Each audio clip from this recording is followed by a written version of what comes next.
నమస్తే, welcome to Suman TV. ప్రస్తుతం మనతో పాటు ఉన్నారు SRS centre Shri Raghavendra sciatica and disc bulge centre నుంచి ఆరోగ్యరత్న అవార్డు గ్రహీత doctor Machani Raghavendra garu, MPT neuro and sciatica and dry needling specialist. Sir నమస్కారం. నమస్కారం sir, first of all I congratulate you because Arogyaratna అనే అవార్డుని మీరు ఇటీవల అందుకున్నారు కాబట్టి. సో ఎందుకు గాను ఆరోగ్యరత్న మీకు వచ్చింది ఏంటి అనేది ఒకసారి మాకు అవార్డుని కూడా చూపిస్తారా? థ్యాంక్ యూ అండి. ఆరోగ్యరత్న అవార్డు ఇటీవలే నాకు సుమన్ ఆర్ట్స్ అండ్ థియేటర్స్ వాళ్ళు ఇవ్వడం జరిగింది. అయితే కల్చరల్ అండ్ ఈవెంట్ ఆర్గనైజేషన్ వీళ్ళది.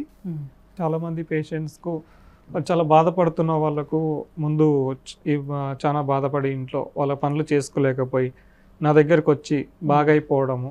ఆ తర్వాత లైవ్ విజువల్స్ ఉన్నాయి యూట్యూబ్లో. చాలామంది కుంటుకుంటూ నడిచేవాళ్ళు, వాకర్ పట్టుకొని నడిచేవాళ్ళు, ఒకరిని పట్టుకొని సహాయంతో నడిచేవాళ్ళు. అలాంటి వాళ్ళు ట్రీట్మెంట్ తర్వాత ఏ సహాయం లేకుండా, ఎటువంటి నొప్పి లేకుండా చాలా బాగా రికవర్ అయిపోయారు. కొంతమంది సర్జరీ సజెస్ట్ చేసిన వాళ్ళు అలా లేకుండా చాలా బాగా తగ్గించుకోగలిగారు నా దగ్గరకు వచ్చి. అందుకని గుర్తించి నాకు వాళ్ళు సర్జరీ వాళ్ళ ప్రాబ్లమ్స్ ని క్లియర్ చేశారు కాబట్టి దానికి గాను ఈ అవార్డు మీరు అందుకున్నారు. అది కూడా ఇది వీళ్ళు సుమన్ ఆర్ట్ థియేటర్స్ వాళ్ళదు గిన్నిస్ అవార్డు వచ్చింది వాళ్ళకు.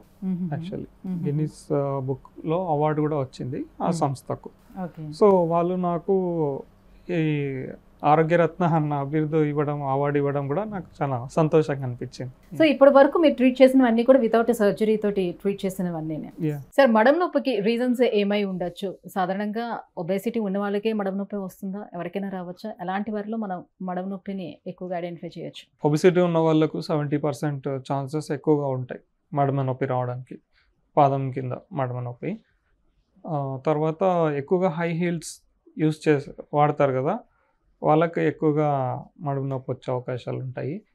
ఆ తర్వాత కొంచెం సరిగా ట్రైనింగ్ లేకుండా, వార్మప్స్ చేయకుండా సడన్గా జాగింగ్ చేయడం కానీ ఇలాంటివి ఎక్కువగా హార్డ్ సర్ఫేసెస్ పైన, ముఖ్యంగా హార్డ్ సర్ఫేస్ ఉంటుంది కదా, లేకపోతే షూస్ ఎక్కువగా హార్డ్ ఉన్నా కూడా సోల్ నొప్పి, మడమ దగ్గర నొప్పి రావచ్చు. లేదా ఎప్పుడైనా సడన్గా కాలు జారిపోయి నడిచేటప్పుడు ఫ్లిప్ అన్న అవ్వచ్చు. లేకపోతే ఎక్కువగా ఒక అడుగు దాటడానికి ట్రై చేసినప్పుడు ఏదైనా కింద కొంచెం గట్టిగా ఉన్నా, లేదా షార్ప్ ఆబ్జెక్ట్స్ ఏవైనా ఉన్నా అవి గుచ్చుకున్నా కూడా రావచ్చు. అక్కడ మొత్తం టిష్యూ ఇరిటేట్ అయిపోయి ఇన్ఫ్లమేషన్ వచ్చి హీల్ పెయిన్ రావచ్చు.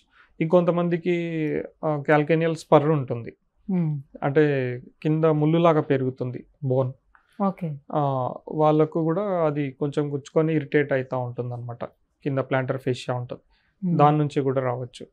ఇలా చాలా కారణాలు ఉన్నాయి మడమ నొప్పి రావడానికి. దీనికి మనం ఎలా గుర్తిస్తామంటే ఎక్స్రే, మోస్ట్లీ ఎక్స్రే సరిపోతుంది. తర్వాత ఇంకా ఏమన్నా వేరే ఫ్రాక్చర్స్ చిన్న చిన్న మైనర్గా ఏమన్నా ఉన్నాయో కూడా చూసుకుంటాము. ఆ తర్వాత స్పర్ ఉందా లేదా చూసుకోవాలి. మళ్ళీ వాపు ఉందా ఏమన్నా లోపల యాంకిల్ జాయింట్ దగ్గర, దాని నుంచి కూడా చూసుకొని గుర్తించడం జరుగుతుంది టెస్ట్ ద్వారా ఫస్ట్.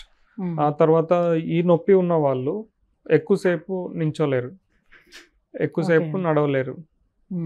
ఆ తర్వాత నైట్ పడుకున్నప్పుడు నొప్పి కొంచెం ఎక్కువగా ఉండడం, నిద్ర డిస్టర్బెన్స్ అవ్వడం ఉంటుంది. ఉదయం లేచినప్పుడు ఒక 5 minutes నడవలేరు, కాలు కింద పెట్టలేరు అసలు. ఒక 5 minutes చాలా ఎక్కువ నొప్పి ఉంటుంది, విపరీతమైన నొప్పి. 5 minutes తర్వాత మళ్ళీ నొప్పి తగ్గిపోతుంది, బాగా నడుస్తారు.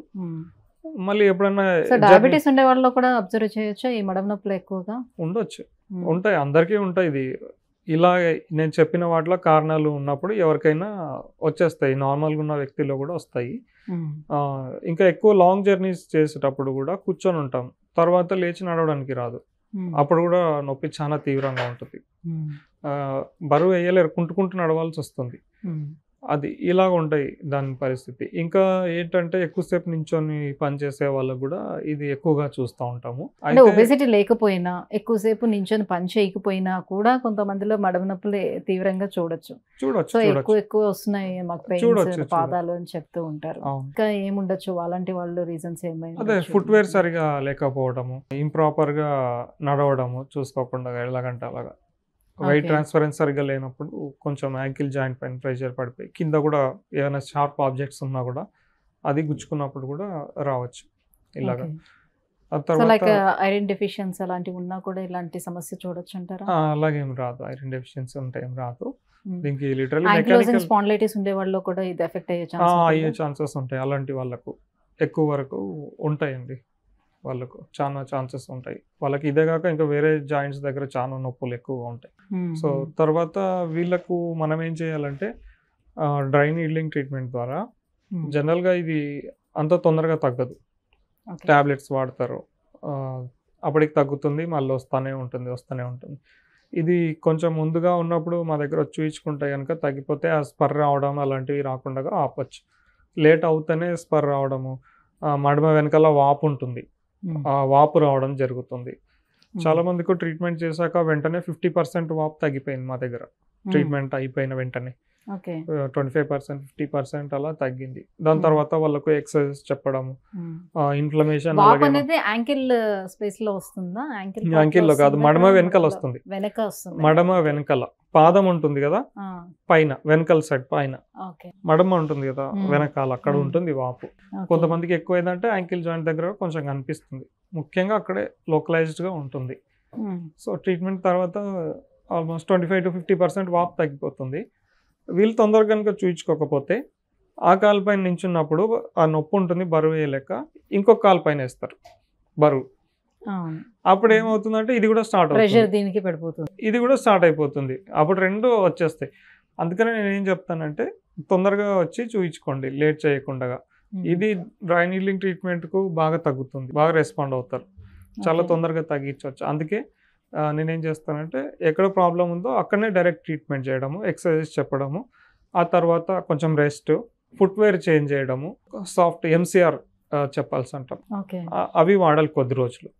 ఇలా చేసుకుంటే మెల్లమెల్లగా తగ్గిపోతుంది. మనం ట్రీట్మెంట్ చేసుకోకుండా ఎంత ఎక్సర్సైజ్ చేసుకున్నా, ఎంత చెప్పాల్సి చేంజ్ చేసినా అది తగ్గదు.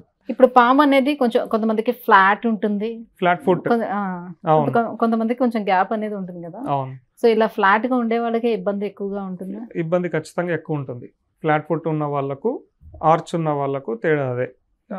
ఖచ్చితంగా వాళ్ళకు కొంచెం ఇబ్బందిగానే ఉంటుంది ఫ్లాట్ ఫుట్ వాళ్ళకు. సో అలా ఉన్న వాళ్ళు ఏం చేయొచ్చు అంటే ఆర్చ్ ఉంటాయి ఫుట్వేర్, కొంచెం ఆర్చ్ ఉన్న ఫుట్వేర్ వాడుకుంటే బెటర్గా ఉంటుంది. ఆ తర్వాత వాళ్ళు ట్రీట్మెంట్ తీసుకొని ఎక్సర్సైజ్ చేసుకొని రెస్ట్ తీసుకుంటే తగ్గిపోతుంది. ఒక 2-3 టైమ్స్ వచ్చి మమ్మల్ని సంప్రదిస్తే కనుక సక్సెస్ఫుల్గా తగ్గించవచ్చు పేషెంట్కు. సో అయినప్పటికీ కూడా వాళ్ళకి అదర్ హెల్త్ ఇష్యూస్ ఏమైనా ఉండి, మీరు అన్నట్టుగా ఒబేసిటీ కూడా ఉందని అనుకుందాం. సో అలాంటప్పుడు మీరు ట్రీట్మెంట్ ఇచ్చినా కూడా తర్వాత ఎప్పుడు తగ్గే ఛాన్స్ ఉంటుంది?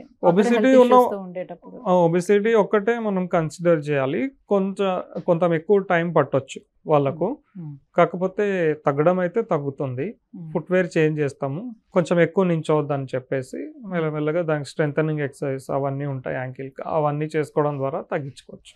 ముందు మళ్ళీ ఇలా రాకుండా ఉండాలంటే ఎవరైనా కానీ ఒకసారి కాల్షియం కూడా టెస్ట్ చేయించుకొని, కాల్షియం టెస్ట్ కూడా చేయించుకొని అది ఏమన్నా ఎక్కువ తక్కువ ఉందా, ఆ లెవెల్స్ ఏమైనా తక్కువ ఉందా, విటమిన్ D3 ఉందా, అదేమన్నా ఎక్కువ తక్కువ ఉందా, అది కూడా చూసుకొని దాన్ని కూడా సరి చేసుకుంటే అడిషనల్గా బోన్స్ కూడా ఇంకొంచెం స్ట్రాంగ్గా ఉంటాయి. వైటమిన్ డెఫిషియన్సీ ఉన్నా కూడా ఇది వచ్చే అవకాశం ఉంటుంది తక్కువ, కానీ అది కూడా ఒకసారి చెక్ చేసుకోవడం better. Right, thank you so much doctor. So మడమ నొప్పికి కారణాలు అండ్ ఎటువంటి ప్రికాషన్స్ తీసుకోవాలి, మీ దగ్గర ఎటువంటి ట్రీట్మెంట్ అందుబాటులో ఉందన్న విషయం తెలియజేసినందుకు థ్యాంక్ యూ. వెల్కమ్.